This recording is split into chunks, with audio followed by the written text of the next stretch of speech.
What is your aesthetic potential? Today we're going to go over the formula to work out how aesthetic your physique is based on a couple of different factors: insertions, frame, discipline, years of training, and lifestyle penalties. This will be based on your potential as of now. Not like 20 years down the road, but maybe with like a year of fixing up some things and really dialing everything in. So we're gonna take you back to school. We're gonna take you back to maths class because we have a formula, kind of like algebra, to actually work this out. So you'll be plussing this and this, this and this, timesing them together, subtracting penalties, and you'll get a final score which shows whether you have elite genetics, high potential, above average potential, just average, or low potential. So what is the equation? So we have to get our frame type, we have to times it by our insertions, and then you plus your discipline times your years, and then you minus your lifestyle penalties. So these are all from 1 to 10 based off a few things. So with insertions, if you have very short biceps, high calves, a flat chest, like they're just not that good, this does require a little bit of critical thinking. You can score anywhere from 1 to 3. If you're just sort of average shape, maybe you've got a few lacking areas, but a few strong points, but everything sort of just looks normal, which is probably 80% of you, to be honest, you're anywhere from 4 to a 6. I'm gonna put a video of my physique up right now. That's probably a 5. That's probably like dead average. Not great, but not bad. 7 to 8 is good fullness with long muscle bellies in major groups. And then 9 to 10 is like a Hussein Farhat, a John Skywalker, a David Lade. Everything inserts perfectly, the chest is squared off, the abs are dug out, the bicep insertions are long, and all the muscle bellies are full. And they'll also be very symmetrical as well. Like if you look at someone like David Lade or John Skywalker, this is pure insertion genetic lottery. It really doesn't get better than this with the cap delts, everything. You will know sort of where you sit on this. So once you've got that, let's work out our frame on a scale from 1 to 10. So if you have like narrow shoulders, a wide waist, and you just have a really sort of narrow, blocky frame to the point where it's obvious, you'll get a 1 to a 3,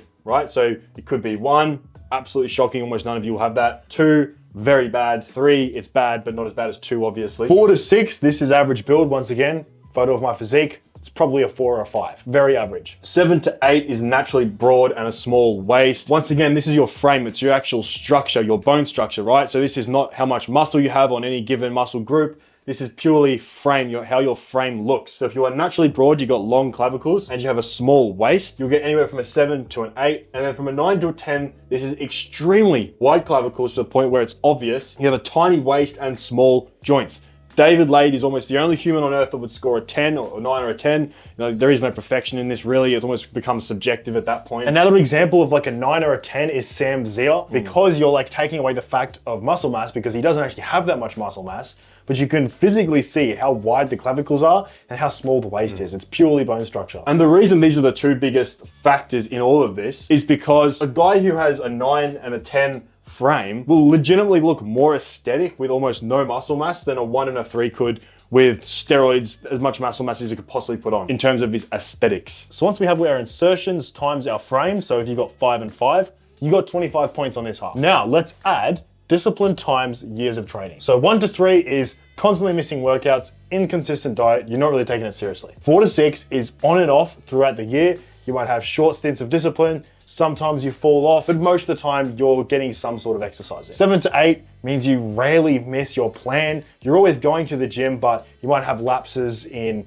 terms of how strictly you're following your diet or your specific training, but you're still training like when you need to train. The 9 to 10 is robotic discipline, autism level discipline, year round, sticking to the diet, to the calorie, you're weighing everything, you're tracking every single workout, you're progressively overloading. Like you live like a robot. And now we need to get our years of training. So, I mean, you don't need to really work anything out here. How long have you been training? Now, get that number times this number. So for me, I'd say I'm probably a 8, 9. I'll say I'm a 9 in terms of discipline. And I've been lifting for 4 years, which means this is 36 for me, and this is 25. So now I need to add 25 in this section, plus 36 in this section, and now we got to minus our penalties. So at a 0, you have no major issues, no injuries, you don't drink, you don't smoke. 2 to 4, you'll have mild sleep or stress, injuries. Occasionally, this is like probably the normal person realistically. 5 or 7 is chronically bad sleep, frequent partying. There are a lot of things hindering your gains and getting in the way of your gains. Let's say chronic stress as well as a massive one. And because you're partying and you're drinking a lot or you're smoking,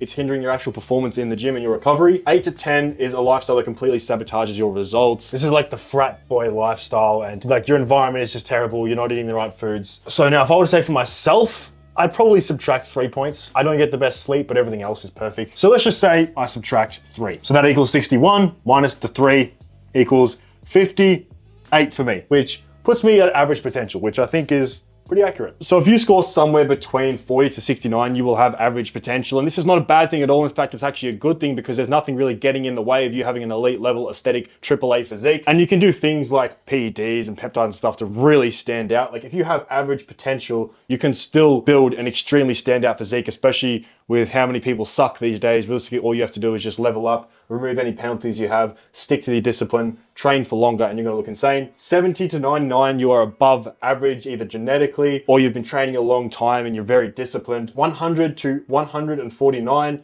you have high potential, and 150 plus, you have elite genetics. At this point, you should really be leveraging it for monetary reasons, meaning you're making money online from your physique. You can also leverage it for dating. We've got entire videos on leveraging your physique for maximum life quality. And we go extremely autistic level in depth inside the school group. We just released the Spartan Protocol 2.0, which has over 100 exclusive videos made by us alongside a custom training plan and diet plan catered towards you. You get direct access to us and all of our boys. It's growing rapidly. Thank you boys so much for really helping us make this shit come true. It's truly our life's work. That'll be the first link in the description. Now you'll also get a free physique analysis after your second month inside the school group. So you can submit your photos and we'll do all of this for you, your aesthetic potential and all of that. That's it. Make sure to like, comment, and subscribe.